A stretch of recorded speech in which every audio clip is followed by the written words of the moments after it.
All right, so it's a big day for the fall garden because we are harvesting our pumpkins. You can see the pumpkins on the trellis here, and they're looking so cute. We are ready to harvest the pumpkins, right, Pearl? Harvest the pumpkins from your pumpkin patch? Yeah, you proud of your pumpkins? Oh my goodness. She's so proud. So we have 3 pumpkins this year. So we have one here, and these 2 pumpkins are called Autumn's Touch. So they're smaller, like 3 to 5 pound pumpkins. I think these are probably like 2 pounds, to be honest, but looking cute. And then we have one over here as well. And this one is in a net here, but we're gonna take this off. This one's called Winter Luxury. So, you ready, Pearl? You ready for your pumpkin harvest? Okay, she's excited. This is a momentous occasion for a gardener because when you get to harvest things that you've grown, it's just like so exciting and rewarding. But we're gonna cut this one off first. And I'm just gonna use my Felcos because the stem is pretty thin. But when you're cutting the stem for pumpkins, you wanna cut them so that the stem stays pretty long. It makes it look nice, but it also helps them last a bit longer. So let's do the first one. Okay, 1, 2, 3. Oh, I gotta go from the other side to grab it. Pearl, I cut the pumpkin. Ah, the spiders. That's our first pumpkin. There we go, our second pumpkin, harvested by David. And the final pumpkin harvest. It's a little tendril. That's cute. All right. Ooh, this one's heavy.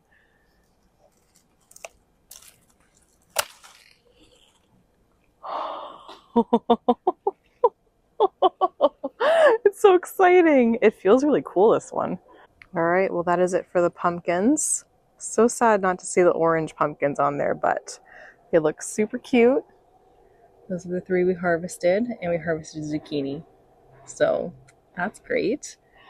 So I'm just going to take off the dead leaves along here for now, and I'm going to leave the ones that still have a bit of life in them just for a bit longer, just so it looks nice. So I'm going to do that, and then I'm also going to take after this rose bush because look at how big it's gotten. It's gotten so big it's bending the obelisk that it's on. So we got to like cut this way, way, way, way, way back.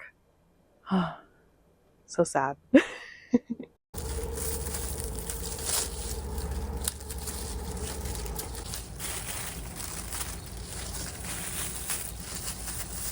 So plastic.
And this side, on the other hand, does need a bit of work. I do have to come in and take out all the tomatoes. We're gonna do a big harvest and attempt to clean this up, but look at how many there are. I like can't even get back there to harvest them. There's like, it's so deep and thick and full of tomatoes, but we're gonna have to get those. So they're growing over into our neighbor's yard there. So many beautiful tomatoes. So maybe this will be a during the week job for me. I'm gonna pick this tomato though, because she's ready. There we go. These are beautiful. This is the Carolina Gold tomato. I'm definitely gonna grow these again next year. They are delicious.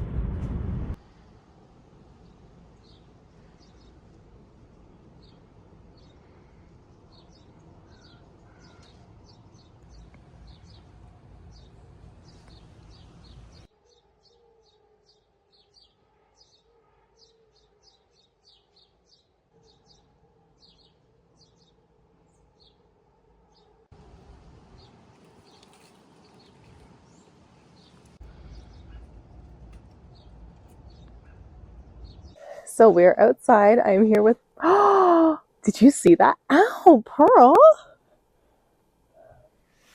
I got you on camera. Anyways, we are outside. It is quite cold and it's getting dark pretty quick. So we are going to decorate for Halloween, right, Pearl? Maybe she's not happy about that. I don't know. We have some decorations to put up. So let me show you what our plan is. Because Pearl thought this out too. So it's our plan. I'm going to put some Halloween decorations up in our backyard. I did do some stuff in the front just now and it looks so good. I wish I could show you the front of my house, but like I can't. So I'm going to do some stuff in the backyard so we can kind of decorate a little bit together. So the first thing I have here is my garbage bag ghost. You can find the instructions on how to make this in the fall issue of my magazine. I did crafts in my magazine for the first time, so all the instructions are there, but it's pretty simple. All it is a balloon with a garbage bag put over top, and then you just draw a face on it with some Sharpie and cut the ends up to make it look scary. And my idea for this is to actually hang it on our trellis here. So it'll be nice and spooky with the ghost hanging here. And I think that's going to look really nice. So all we have to do is just tie these up. Super simple, and I have 2 other ones already made. And the other craft that I have planned is to do kind of like a scarecrow, but a little bit more like of a ghost. So what I have here is some cheesecloth, and I've kind of dyed it a little bit with some tea bags. I originally used these to decorate the inside of the windows so it looks like all tattered and like spooky, but I'm reusing this for our little scarecrow thing. So this will be like the body of the scarecrow, all looking all spooky. And then the head, instead of doing like an actual like stuffed scarecrow head with like a burlap sack, I'm going to be using this plastic pumpkin. And I'm going to try and find a way to put a light inside so I can get it to glow, which I think will be really cool. I have enough like little tea candle lights. I think that'll be fine. But this is plastic, so in our Vancouver rainy fall weather, it's not going to like decompose or go all gross or anything. So I think this is perfect. I'm going to be making the body really simple with 2 garden stakes. We're just going to tie them together, and then I'm going to stake it in our backyard here. And I think for Halloween night, I'll move it out to our front yard, but just for now, and so also no one steals this pumpkin, we will leave it in the backyard for now. So we're going to make the backyard look super spooky. I'm so excited. My neighbors saw me putting up the Halloween decorations, and they already know I'm crazy, but when they see the backyard decorated, they're going to be like, yeah, she's nuts. But anyways, I don't care. Let's get started. All right, so these are the garbage bag ghosts, and I'm just using a step stool to climb up here because I'm too short to reach. Let's see how we can do this. All I'm doing is just tying it in a knot, and it's going to be like a super loose knot so I can easily take it down, but look at that. How cute.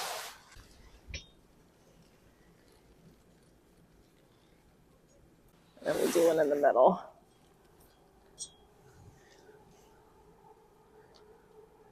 I like to get them all at varying heights as well, just so that you get a little bit of dimension and movement and spookiness.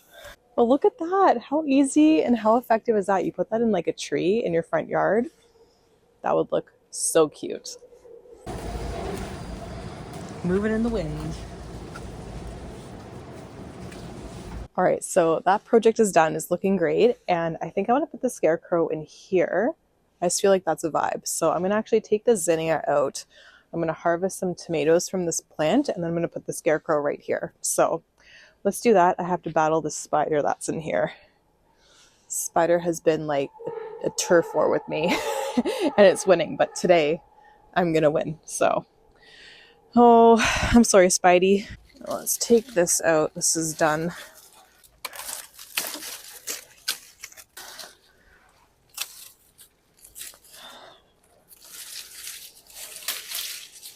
Just in case the spider is still in there, and then we can But the tomatoes have been so productive this year. I am so proud. I'm always like good at growing tomatoes, but I don't know, every year they seem to just do better and better and better, which is amazing. I'm so happy. So look at that. Got some ripe ones, or ripening ones, so that's good. I'll cut that off. Look at even just doing that, just like a couple snips of the branches, it looks so much better. Oh. Wow, there's a lot back here. Oh, look at all those. Look at this one. Oh my gosh. This is definitely going to be mealy, but you can turn this into tomato sauce and freeze it. Still pretty good. After it ripens, of course. Oh my god, I should have got a bigger bowl. Holy moly. The rest I'm just going to chop and then compost because they're all really tiny at the top here. Like, look at how big this plant is. I can't get over it.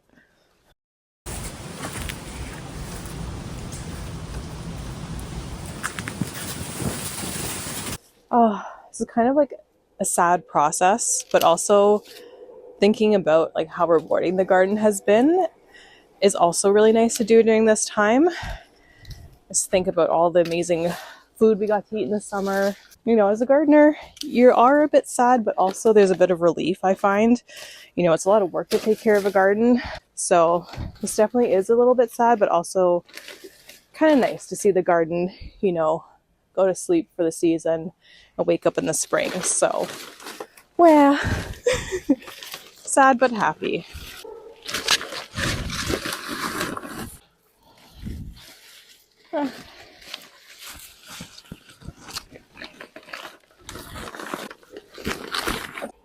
All right, so I'm gonna put the garden stake right in the very front, I think. The very front of the garden so we can really see it. Let's see, we've got one here. Do it maybe like that. Do it like here. Okay, so let's try. Maybe not get your garden glove stuck in it. At least we know it's firm. Ooh, that looks spooky, right like that. Okay, we'll have to cut a hole. Just rip it. There we go. This is a big piece here. I've also done this in like black too. Black would have been extra spooky actually. That would be really cute. Oh, look at that. Oh my gosh.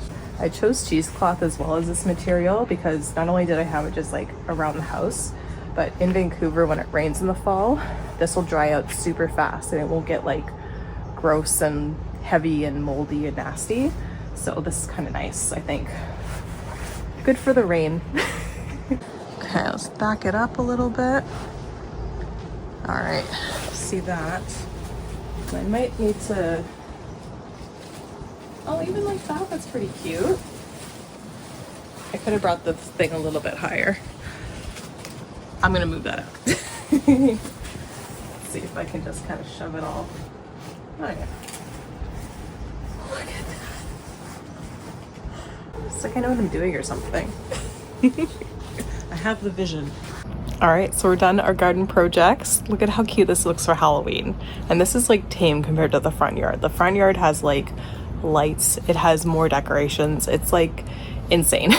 This is like also really cute to look at, especially as I'm in the kitchen cooking.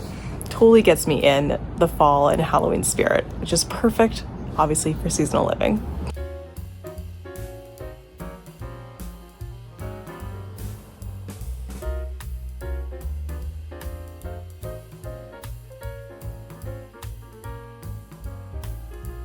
All right, so here are the pumpkins that we harvested. We have our 2 Touch of Autumns on the end, and in the middle we have our Winter Luxury pumpkin.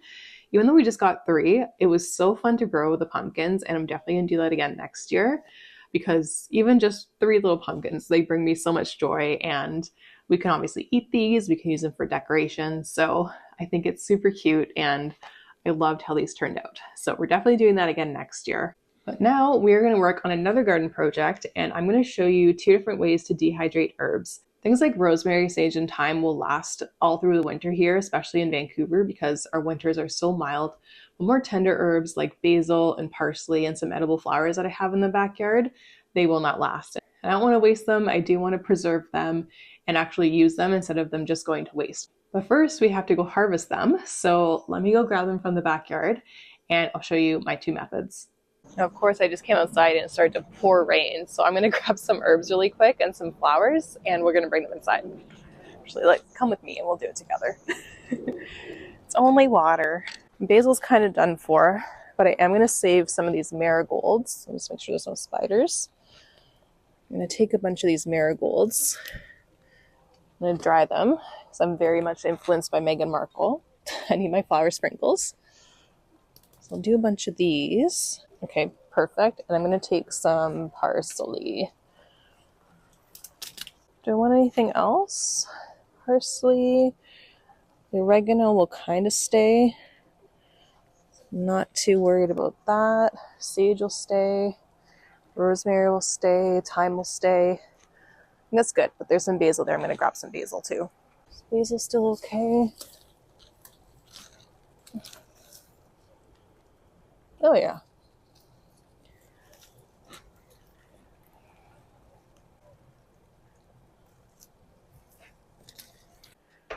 All right. Of course, when I go outside, it starts to pour, but I harvested all of my herbs here and some edible flowers. I have some marigolds that I think are so pretty, so I want to keep those. I also harvested some basil, or at least what's left of it. So just have a little bit of basil left in the garden and then some parsley. So I'm going to grab my salad spinner because this is the most efficient way to wash any sort of vegetable or herb, anything leafy. Salad spinner is ideal. But I'm going to wash them one at a time so I don't get them all mixed up. And I'm going to take out sort of any leaves that are yellowed. You know, like this one here. It's yellow, it doesn't have the right flavor. So we're going to take that out, take that one out.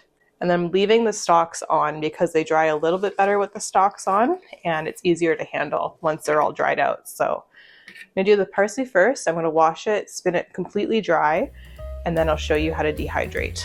But I'm going to wash those other things first.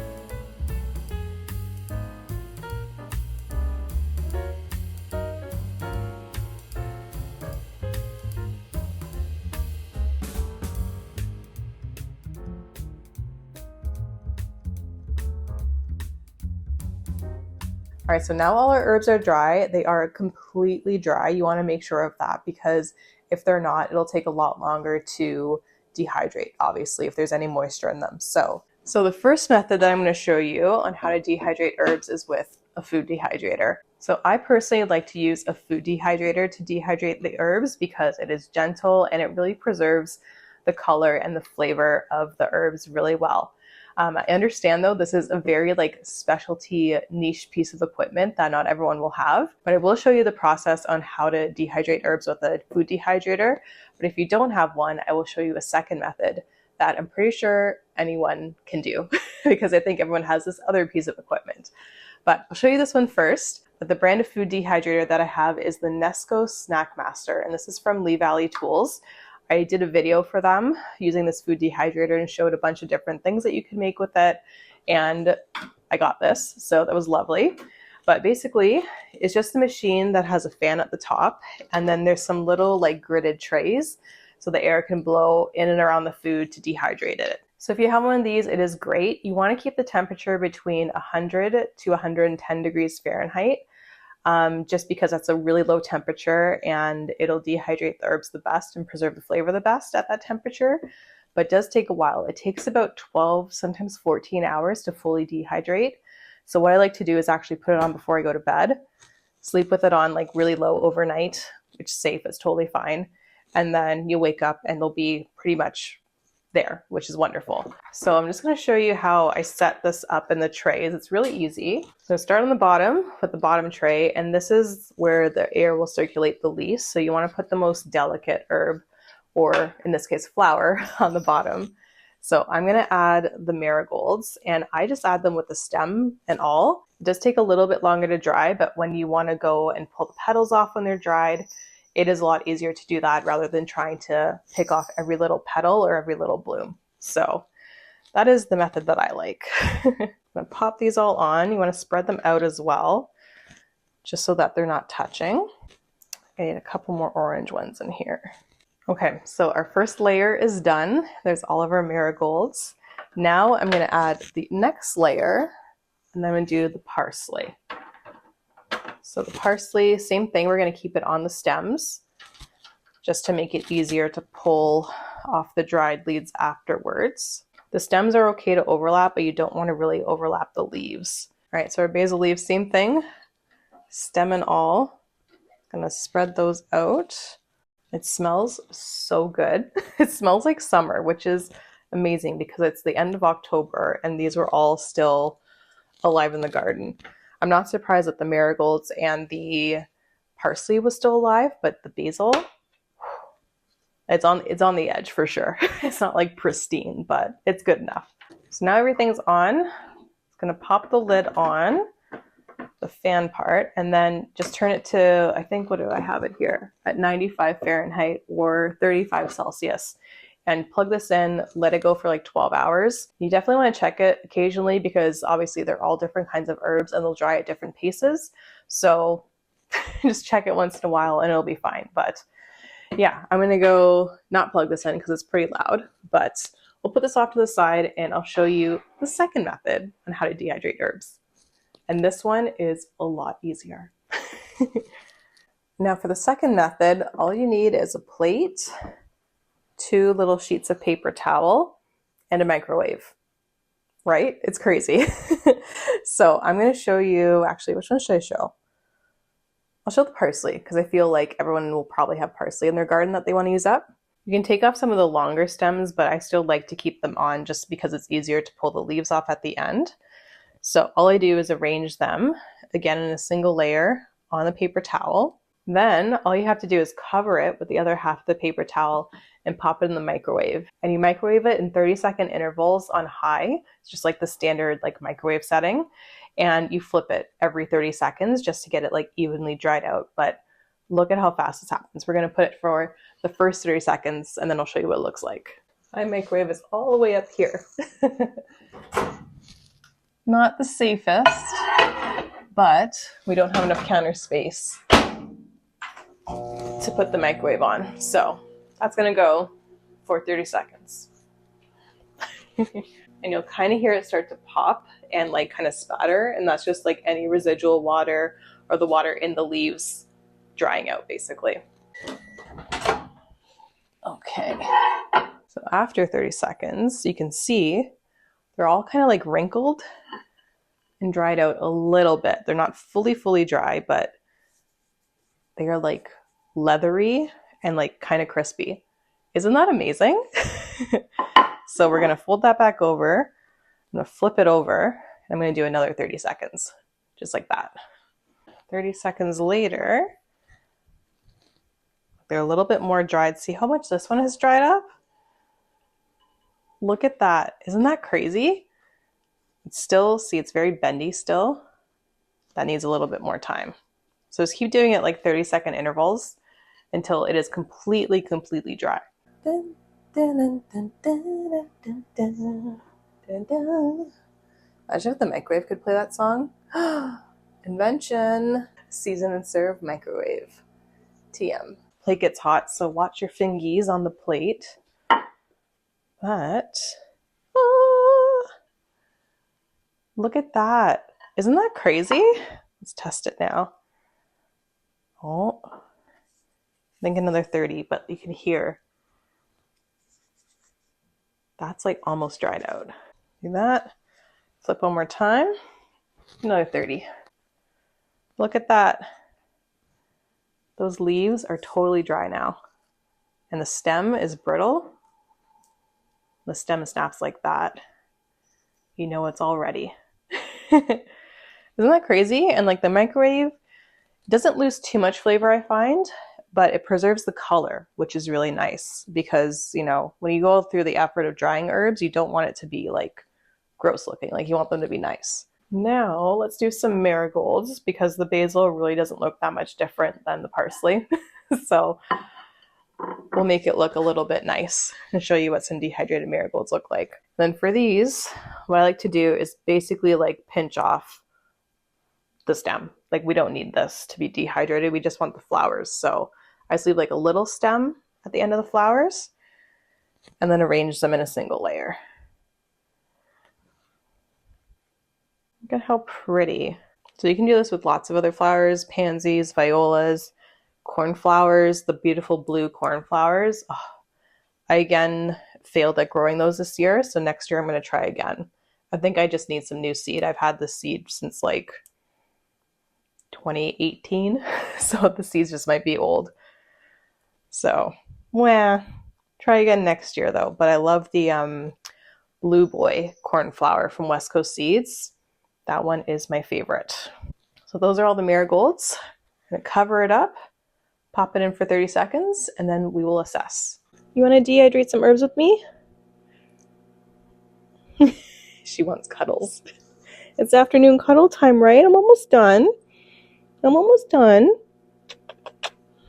I love you. She's not biting me today. You love me today, right, Pearl? Oh, wow. Look at that. You're still very soft. Do that. Do a flip. 30 seconds again. Final, I think. Oh, yeah. Those are dry now. Oh, yes. Very crisp. Oh, yeah. They are crisp. And they are dry. Here we go. Oh, no, it's going to switch. Oh, I hate that. It's so annoying. I'm sorry. But those are all crisped and dried. At this point, you can just pull off the individual petals, put them in a jar, and they'll stay nice and beautiful for your flower sprinkles. So those are two really easy methods for dehydrating and preserving your herbs that you grow in your garden over the summer. It's such a great way to reduce food waste and actually use up the whole plant before it dies during the winter time. And, you know, it does take a while to do. Doing like 30-second bursts on one single plate is kind of tedious. So if you're doing a big quantity, a food dehydrator might be worth it. You can also use it for so many other things, and it is really great to have. But, you know, if you have just a small plant or, you know, just a little bit of herbs left at the end of the season, the microwave method is so easy and takes barely any time. What I like to do with these once it's dehydrated, at least for the marigolds, like I was saying, I'm just going to pull off the individual petals and then keep them in a jar and use them as flower sprinkles. But for parsley, I just like to take it, crumble the leaves, and store it in a jar. I'll do the same thing for basil. But if you want to do other herbs, I would say like woodier or like stronger herbs like sage or rosemary. Those are really good if you dehydrate it, crumble the leaves, and then mix some salt into it. It makes the best sage or like rosemary salt. It is so good, especially on like roasted potatoes or roasted meats in the winter. And it is such a flex being like, oh yes, the rosemary salt is from my garden. It's so fun. And it also makes really good gifts for the holidays as well. If you want to give little jars of sage salt or rosemary salt, that is also super cute as well. But yeah, that is it for today's video. I want to say thank you so much for watching. I had such a fun time doing our, end of the season gardening, drying all these herbs and decorating for Halloween. It is so exciting. Even though the garden, is winding down, it's nice to see like there's other little things that you can still do to preserve your garden harvest for the winter time. So, and of course, with all my YouTube videos, I hope that you learned something, whether it was dehydrating herbs, different ways to do that, or, fun little crafts for the garden, whatever it was. I hope it showed you a new skill and taught you a little bit more about seasonal living and how awesome it is to really embrace that and have that be part of your lifestyle. And then with the dehydrated herbs, I should say, I won't be able to post the results in this video because it is going to take a long time to dry and this video has to go out tomorrow. So not going to be able to show you that in the video, but if you want, you can follow me on Instagram and I will be posting the results there. My Instagram handle is just down here, so make sure you follow me, see those results, and to see all the other things that I do, recipes, gardening, entertaining, lots of Halloween and then holiday stuff coming up, so it's going to be super fun. I am so excited. You have no idea. I cannot wait. But yeah, thank you so much for watching, and don't forget to enjoy the best of the season every day. Tell everyone to enjoy the best of the season every day. Look at how cute she is.